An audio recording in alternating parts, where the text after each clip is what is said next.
नमस्कार दोस्तों, मेरा नाम है विजय कुमार। आप देख रहे हैं कॉमिक्स पिटारा चैनल को।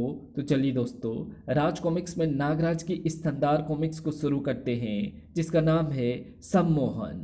तो आप देख सकते हैं इसका कवर पृष्ठ जो कि कुछ इस तरह का है। तो चलिए इसकी शानदार स्टोरी को शुरू करते हैं। नागराज की कई घातक शक्तियों में से एक है उसकी सम्मोहन शक्ति, और ये शक्ति आमतौर पर सभी नागों में कम या ज़्यादा मात्रा में पाई जाती है। सम्मोहन का अर्थ हमेशा जादू टोने से जोड़ा जाता रहा है, परंतु सम्मोहन का असली संबंध तो इच्छा शक्ति से है। सम्मोहन करने वाले की इच्छा शक्ति दूसरे पर इस तरह से हावी हो जाती है कि वो वही करता है और देखता है जो सम्मोहक करना या दिखाना चाहता है। सम्मोहन का संबंध जादू टोने से चाहे ना हो, पर मानसिक शक्तियां से जरूर है, क्योंकि त्रिव सम्मोहन के अंदर दुनिया और ब्रह्मांड को हिला सकने लायक मानसिक शक्ति होती है, और जो इस मानसिक शक्ति का इस्तेमाल करने का तरीका खोज निकालते हैं वे सारी दुनिया पर फैला सकते हैं सम्मोहन। संजय गुप्ता की पेशकश। मुझे भगाने की कोशिश करना बेकार है नागराज। नागू तभी वापस जाएगा जब उसका काम हो जाएगा। बेकार अपनी मौत को मत बुलाओ। महासम्मोहक करण वसी के रहते नागराज का कुछ नहीं बिगड़ेगा। इच्छाधारी नाग, इसकी मणि प्राप्त करने की कोशिश करो नागराज। इस मणि में इसकी जान भी बसती है, और तुम्हारी इच्छा शक्ति तक को वश में कर लेने वाली सम्मोहन शक्ति भी। महानगर की आबादी 1 करोड़ की है, और बाहर से यहाँ रोज काम करने आने वालों की संख्या लगभग 4 लाख है। इसलिए किसी भी कलाकार के लिए अपनी कला का प्रदर्शन करने की इससे बेहतर जगह हो ही नहीं सकती। ओ भारती, तुम जानती हो कि मुझे भीड़ भाड़ में रहना पसंद नहीं है, और ऐसे गानों, डांस, जादू तमाशों के प्रोग्रामों में मुझे जरा सी भी दिलचस्पी नहीं है। मैं बोर हो जाता हूँ। तुम्हारी यही तो प्रॉब्लम है राज, सिर्फ समस्याएं, अपराध और आतंकवाद के अलावा तुम और कुछ करते ही नहीं। और इंसान की जिंदगी के और भी पहलू होते हैं, और उन पहलुओं में सबसे जरूरी पहलू है मनोरंजन। एक बार शो देखो तो सही, फिर तुमको पता चलेगा कि तुम क्या मिस कर रहे थे। शायद इससे तुम जिंदगी को दूसरे नजरिए से देखने लगो नागराज, और मुझे भी। ऐसे जादू के शोज तो बहुत ज़्यादा बोरिंग होते हैं। जादू के नाम पर हाथ की सफाई दिखाते हैं, जबकि मैं तो ऐसे ऐसे जादू देख चुका हूँ जिनको देखकर इन सभी दर्शकों की या शायद इस जादूगर की धड़कन रुक जाए। ये जादूगर वैसा नहीं है ना ओ राज। हालांकि इसका नाम पहली बार सिर्फ 2 महीने पहले सुना गया था, लेकिन लोगों का कहना है कि करण वसी जादूगर सचमुच जादू दिखाता है। हाथ की सफाई नहीं, इसका सोच देखने वाले इसकी ऐसी तारीफ करते हैं जैसे इसके गुलाम हो। ऐसा है तो देख लेते हैं, पर वादा करो मेरे एक बार कहते ही यहाँ से चल दो की, क्योंकि राज सिर्फ तभी तक बैठा रह सकता है जब तक नागराज का कहीं से बुलावा नहीं आ जाता। प्रॉमिस। अब टेंशन छोड़ो और शो का मजा लो। सभी दम साधे करण वसी के स्टेज पर प्रकट होने का इंतजार कर रहे थे, लेकिन करण वसी के बजाय स्टेज पर कुछ और आकर गिरा। मेरी कला के प्रशंसकों, मेरे फन के गुलामों, यानी मेरे दर्शकों, दुनिया जानती है और कहती है कि गुजरा हुआ वक्त कभी वापस नहीं आता। इंसान बड़ी उम्र से छोटी उम्र में वापस नहीं जा सकता, मरकर वापस नहीं आ सकता, यानी कंकाल से जिंदा इंसान नहीं बन सकता। पर आप देख रहे हैं और मैं कह रहा हूँ, वक्त को वापस पलटाया जा सकता है। कंकाल से जिंदा इंसान बन सकता है, लेकिन तभी जब उस कंकाल को बनना हो जादूगरों का शहंशाह करण वसी। देखा तुमने नागराज, क्या ग्रैंड एक्सपीरियंस था करण वसी का। पर यह ट्रिक उसने की कैसी होगी? वो तो टूटे कंकाल से जिंदा इंसान में बदल गया। कैसी ट्रिक भारती? वो तो चुपचाप आकर खड़ा हो गया, कुछ धांसू से डायलॉग जरूर मारे, पर उसमें तो कुछ भी ग्रैंड नहीं था।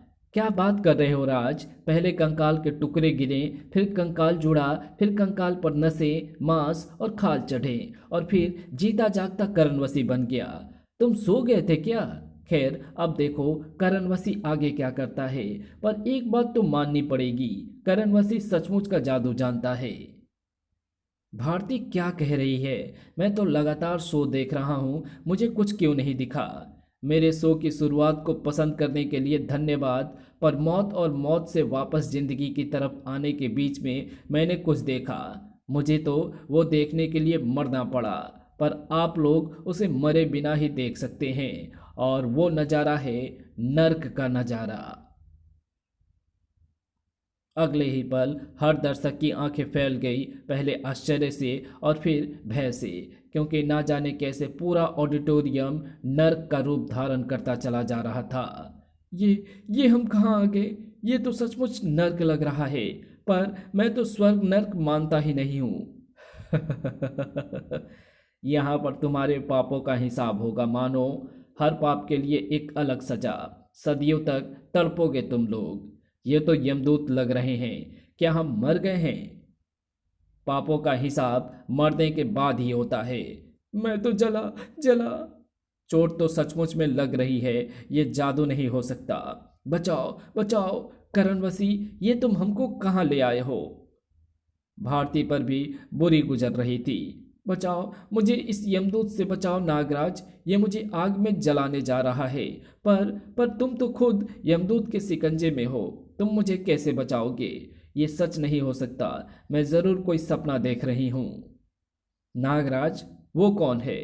तुमको अगर कोई बचा सकता है तो सिर्फ मैं, महान जादूगर करण वसी। नागराज, मुझे बचाओ, मैं जल रही हूँ।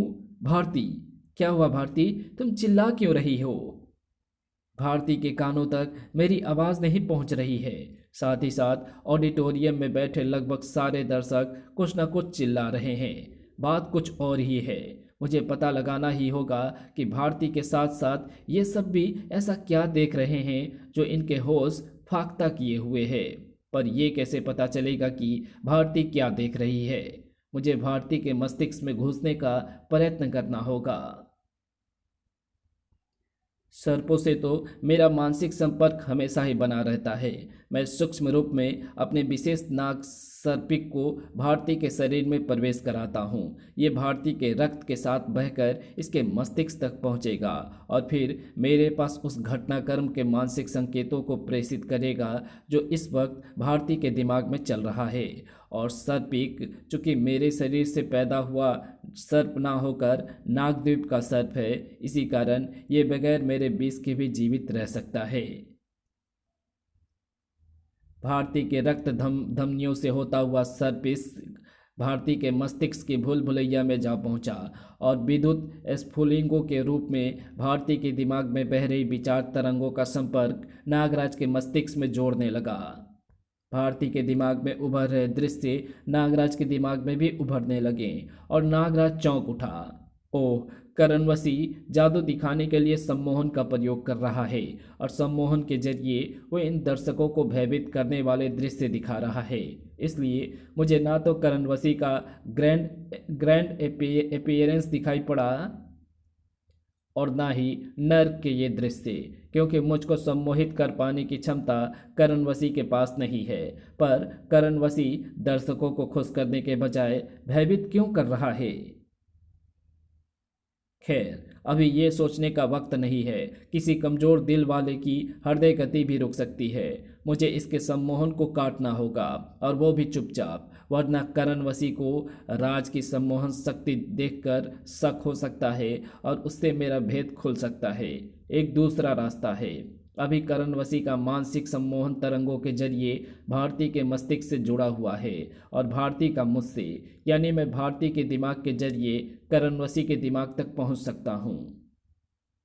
अगले ही पल नागराज की आंखों से सम्मोहन तरंगे निकलकर भारती की आंखों से टकराई और फिर वे तरंगे करणवसी की उन सम्मोहन तरंगों को नष्ट करती आगे बढ़ने लगी जिनका संपर्क भारती से था। नागराज की सम्मोहन तरंगों के करणवसी के मस्तिष्क में घुसते ही करणवसी के मस्तिष्क को एक जोरदार झटका लगा और करणवसी के मस्तिष्क का वो भाग कुछ पलों के लिए सुन्न हो गया जो सम्मोहन पैदा कर रहा था। साथ ही साथ वो सम्मोहन जाल भी छिन्न भिन्न हो गया।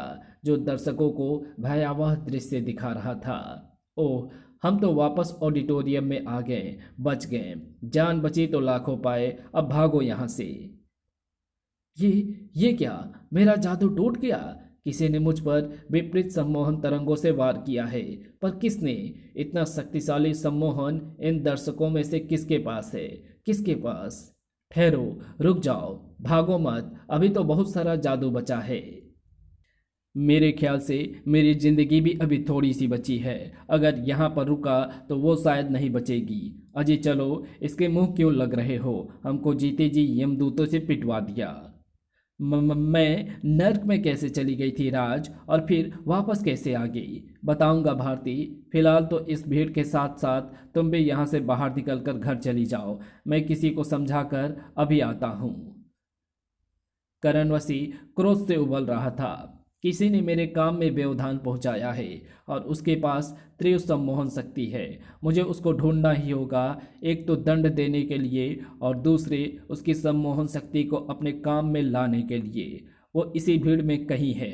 मुझे इस भीड़ को यहीं पर रोककर उसे ढूंढना होगा। इस भागती भीड़ को सम्मोहित करना जरा मुश्किल काम है, लेकिन यहाँ पर और भी जीवित वस्तुएं मौजूद हैं। हर जीवित वस्तुओं के अंदर दिमाग या दिमाग जैसा कोई और संचालन केंद्र तो होता ही है जिसे सम्मोहित किया जा सकता है। जीवित वस्तुएं जैसे वायरस, बैक्टीरिया और अन्य अति सूक्ष्म जीव। करणवसी की आंखों से निकलकर सम्मोहन तरंगे हवा में तैरने लगी और हवा में मौजूद करोड़ों सूक्ष्म प्राणी एक दूसरे से जुड़कर एक भयानक रूप धारण करने लगे। बाहर जाने के रास्ते पर ये क्या चीज आ गई है? ये तो जैसे हवा में प्रकट हो रही है। ये करणवसी का जादू है। रुको मत, भागते रहो। ये भी कोई असली चीज नहीं बल्कि यमदूत जैसी काल्पनिक चीज है। लेकिन आगे बढ़ते ही सबको पता चल गया कि वो वस्तु काल्पनिक नहीं थी। अब कहाँ भागोगे? भागो भागो, कोशिश करो। तब तक ऐसे और 4-5 प्राणी बांध डालता हूं बाहर जाने का हर रास्ता रोकने के लिए। तड़ाक! करणवसी पर हमला करने की जुर्रत किसने की? किसकी हिम्मत हुई उसका सम्मोहन ध्यान भंग करने की? मेरी, नागराज की। ओह, नाम तो कुछ सुना सुना सा लग रहा है। कहाँ सुना है? खैर, याद आ ही जाएगा। पर तूने मुझ पर हमला क्यों किया? उसके लिए मुझे खेद है। दरअसल तुमको रोकने का और कोई फटाफट तरीका मुझे समझ में नहीं आया। रोकेगा? तुम मुझे रोकेगा? महान सम्मोहक करणवसी को? पहले तुम मेरे द्वारा बनाए गए प्राणी को तो रोक ले, और अगर जिंदा बच सका तो अपनी ये इच्छा भी पूरी कर लेना। ये क्या चीज है? इसको करणवसी ने जरूर उस दौरान पैदा किया होगा जब मैं छिपकर रात से नागराज का रूप धारण कर रहा था। इसका वार तो मुझे ऐसे लगा जैसे किसी ने रुई के भारी गद्दे से भरा हो, पर मेरा वार इसके आर पार हो जा रहा है। कोई और वार करना पड़ेगा। लेकिन इससे पहले कि नागराज और कोई वार सोच पाता, वो मौका उसके हाथों से जाता रहा। अरे अरे, अब बादल जैसा ये प्राणी मुझे अपने अंदर समेट ले रहा है। ऐसे तो ये मेरा दम घोट देगा। मैं सामान्य इंसान के मुकाबले 10 गुना ज़्यादा देर तक सांसें रोक सकता हूँ, पर उसके बाद तो मुझे भी सांस लेने की आवश्यकता पड़ेगी ही पड़ेगी।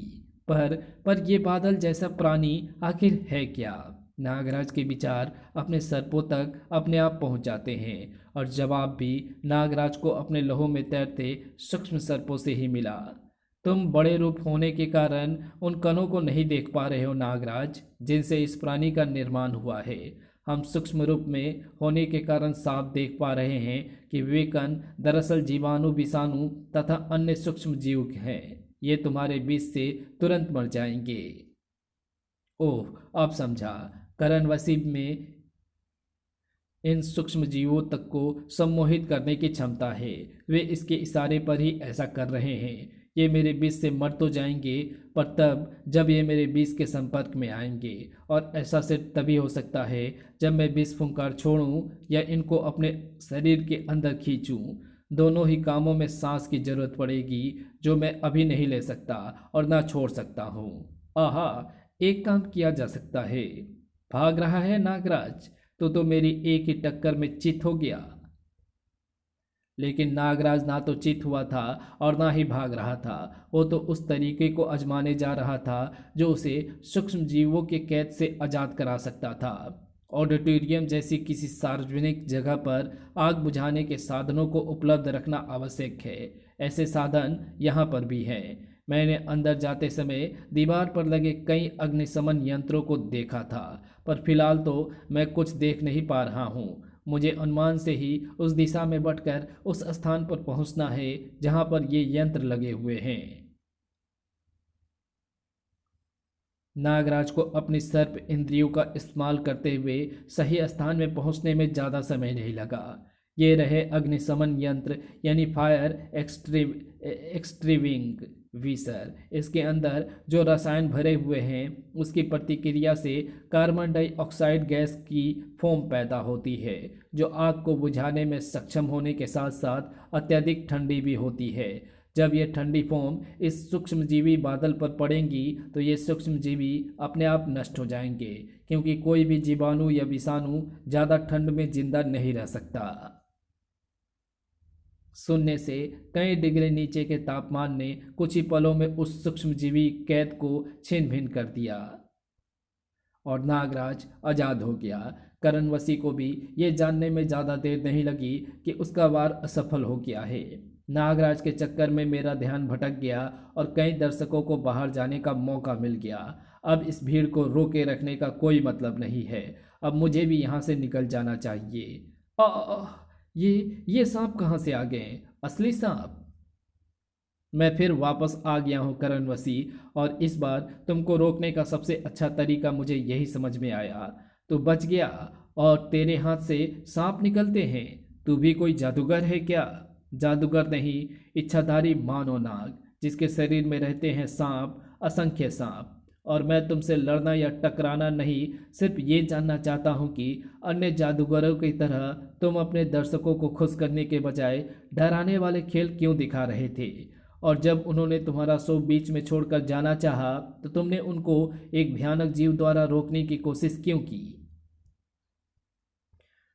तो मेरा शो देख नहीं रहा था। मुझे अच्छी तरह से याद है कि मेरे दर्शकों में तू कहीं भी नहीं था। फिर तुझे क्या तकलीफ है? जादू दिखाना भी अपराध है क्या? मुझे खोल। जादू दिखाना अपराध नहीं है, लेकिन लोगों को अकारण भयभीत करना अपराध की श्रेणी में आता है। अब बताओ, ऐसा क्यों किया तुमने? मैं तुझे जवाब देने के लिए बाध्य नहीं हूं नागराज। वैसे बहुत हो गया ये खेल। अब मैं तुझे दिखाता हूं कि करणवसी क्या चीज है। मेरी जड़ सम्मोहन किरणें तेरे शरीर को हमेशा के लिए जड़ कर देंगी। सिर्फ मौत के बाद की अकड़न ही इस जड़ता को खत्म कर पाएगी। अरे तूने मेरी सम्मोहन किरणों को अपने सम्मोहन से नष्ट कर दिया। ऐसे ही सम्मोहन किरणें ने मेरे नर्क जाल को नष्ट किया था। कहीं तूने ही तो नहीं? नहीं, ये काम दर्शकों में से ही किसी ने किया था, और मुझे याद है कि तू दर्शकों में नहीं था। खैर, तुझसे मुकाबला मज़ेदार होगा, और अब मेरा इंतज़ार भी पूरा हो गया है। मेरी शक्तियाँ बढ़ने लगी है। अब देख अपनी ज़िंदगी का आखिरी नज़ारा। इंतज़ार पूरा हो गया है, शक्तियाँ बढ़ रही है। क्या अर्थ है करणवसी की इन बातों का? शक्ति, इच्छा शक्ति बहो मेरे शरीर में। शक्ति दो मुझे, शक्ति। धाड़। इतना भयंकर वार। इसकी शक्तियाँ बढ़ रही है। कहीं से इसको शक्ति प्राप्त हो रही है, पर कहाँ से? खैर, कहीं से भी प्राप्त हो रही हो ये बाद में सोचूंगा। अभी तो इस पर जल्दी से जल्दी काबू करना ज़्यादा ज़रूरी लग रहा है। ये क्या छोड़ा है तूने मुझ पर? मेरा सर चकरा रहा है। इसे विष फुंकार कहते हैं करणवसी। मैं तेरे वारों का जवाब उतने ही शक्तिशाली वार से दे सकता था, पर मैं खामाखा की हिंसा में यकीन नहीं करता। अब मैं तेरी सम्मोहन शक्ति को ही अपनी सम्मोहन किरणें द्वारा खींच लूंगा। तू तो सचमुच मेरी सम्मोहन शक्ति खींच ले रहा है। तेरी सम्मोहन तरंगे बहुत शक्तिशाली है। तू मुझे शक्तिहीन कर देगा, पर मैं ऐसा नहीं होने दूंगा, नहीं होने दूंगा। अब ये मुझ पर मानसिक शक्ति का वार कर रहा है। इसकी शक्तियाँ तो बढ़ती जा रही है। पहले इसने सर्प बंधन को तोड़ डाला, फिर मुझ पर अति मानवीय शक्ति से भरा वार किया, अब ये मानसिक वार कहाँ से मिल रही है इसको ये शक्तियाँ। अगर करण वसी नागराज की शक्तियों से अपरिचित था तो नागराज को भी करण वसी की शक्तियों का आभास नहीं था। मैं बेकार ही उस दूसरे शख्स को ढूंढ रहा था जिसमें भीषण सम्मोहन शक्ति है। जब तू मेरे सामने है ही तो मुझे भला उसकी क्या जरूरत है। जैसे तू मेरी सम्मोहन शक्तियाँ सोख रहा था वैसे ही मैं भी तेरी सम्मोहन शक्ति सोख सकता हूँ, और ये काम मैं तेरे सिर चकराना खत्म होने से पहले ही कर लूँगा ताकि तू मेरा प्रतिरोध कर ही ना पाए। नागराज ने खुद ही कारणवशी को एक ये आइडिया दिया था और अपनी बढ़ती हुई शक्तियों के सहारे करणवशी नागराज के मस्तिष्क में बसी हुई उसकी सम्मोहन शक्ति खींचता जा रहा था। सम्मोहन शक्ति मिल तो रही है पर थोड़ी सी इसके दिमाग के अंदर तक घुसना होगा ताकि मैं जल्दी जल्दी इसकी शक्ति को सोख सकूं, वरना अगर कहीं इसने अपने आप को संभाल लिया तो फिर मेरी खैर नहीं। करणवशी नागराज के मस्तिष्क के अंदर सम्मोहन शक्ति का केंद्र ढूंढने के लिए घुसता चला गया और उसको अपनी खोज एकाएक समाप्त कर देनी पड़ी एक चीख के साथ। ये क्या। मुझे एक बहुत तेज झटका लगा है। सारे दिमाग की कोशिकाएं पूरी तरह से थरथराने लगी है। कोई शक्ति इसके मस्तिष्क के अंदर बैठी इसके मस्तिष्क की सुरक्षा कर रही है। मुझे ये खोज रोकनी होगी वरना मैं पागल हो जाऊंगा। करणवशी दरअसल नागराज की इच्छाधारी शक्ति के उस केंद्र को छेड़ बैठा था जो उसकी सम्मोहन शक्ति की केंद्र की रक्षा करता था।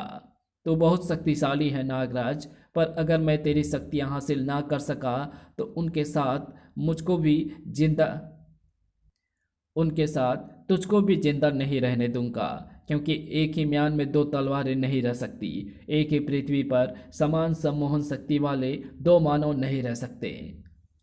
तुझको मारने की मेरी कोशिश शायद नाकाम रहे, पर मैं ऐसा इंतजाम करके जा रहा हूँ कि तेरी मौत का कारण वही बने जिनको बचाने के लिए तुम मुझसे टकरा गया था। करणवशी भाग रहा है, पर भागते भागते वो मुझ पर एक किरण छोड़ता जा रहा है। क्या असर हो सकता है इस किरण का? मगर असर जो भी है फिलहाल तो ना तो वो असर मैं रोकने की स्थिति में हूँ और ना ही करणवशी का पीछा करने की स्थिति में, क्योंकि इसके मानसिक वारों के कारण मेरा सिर अभी भी घूम रहा है। लेकिन करणवशी बचकर जाएगा कहाँ? महानगर एवं उसके आसपास के इलाके में फैले मेरे जासूस सर्प उसको ढूंढ निकालेंगे। मैं अभी उनको करणवशी को ढूंढ निकालने का आदेश भेजता हूँ। महानगर में फैले जासूस सर्पों तक नागराज का आदेश पहुंचने लगा। अब इस वक्त मैं कुछ नहीं कर सकता। मुझे जासूस सर्पों के संकेतों का इंतजार करते रहना होगा और समय का सदुपयोग मैं उन मासूमों को बचाने के लिए कर सकता हूँ जो करणवशी से बचने के कारण भगदड़ में गिरकर या तो कुचले जा रहे हैं या चोट खा रहे हैं। ऑडिटोरियम के मुख्य द्वार और उसके आसपास भारी जाम लग गया था। हर कोई दूसरे को पीछे हटाकर पहले बाहर निकलना चाहता था और बालकनी में बैठे दर्शकों को नीचे उतरने का रास्ता शायद जाम मिला तो उनमें से कई दर्शक कूद कूद कर ही अपनी जान बचाने की कोशिश कर रहे हैं। ओह, मैं तो छत के रास्ते आराम से बाहर आ गया, परंतु अभी कई दर्शक अंदर ही हैं। ओह, वो बच्चा भी डर के मारे नीचे कूद गया है। ये इतनी ऊंचाई से गिरकर मर सकता है। मुझे सबसे पहले इसे ही बचाना होगा। नागराज के इस काम को ऑडिटोरियम से बाहर भागी सैकड़ों आंखों के साथ साथ उन हजारों आंखों ने भी देखा जो अब तक ऑडिटोरियम के बाहर जमा हो गई थी। ये दिन नागराज लग रहा है, नागराज जैसा लग रहा है। आंखें खराब है क्या तेरी? ये तुझे नागराज जैसा लग रहा है? ये तो कोई राक्षस है, कोई शैतान जिसने नागराज का सा रूप धारण किया हुआ है और ये उस बच्चे को मारने जा रहा है। हम अपनी जान बचाने के लिए भाग तो सकते हैं, पर किसी बच्चे की जान को खतरे में छोड़कर नहीं। मारो इसे, मारो। मैं पुलिस को फ़ोन करता हूँ, तब तक मैं इसको रोकता हूँ। मेरे पास लाइसेंसी रिवॉल्वर है। इस कहानी को यहीं समाप्त करते हैं। इसके आगे की कहानी पढ़ेंगे इसके पार्ट 2 में, तो मिलते हैं इसके दूसरे पार्ट में। तब तक के लिए बाय। वीडियो अच्छी लगी तो इस वीडियो को लाइक शेयर कमेंट ज़रूर कर देना। चैनल पर नए हो तो चैनल को सब्सक्राइब कर ऑल नोटिफिकेशन को सिलेक्ट ज़रूर कर देना। Thanks for watching my videos.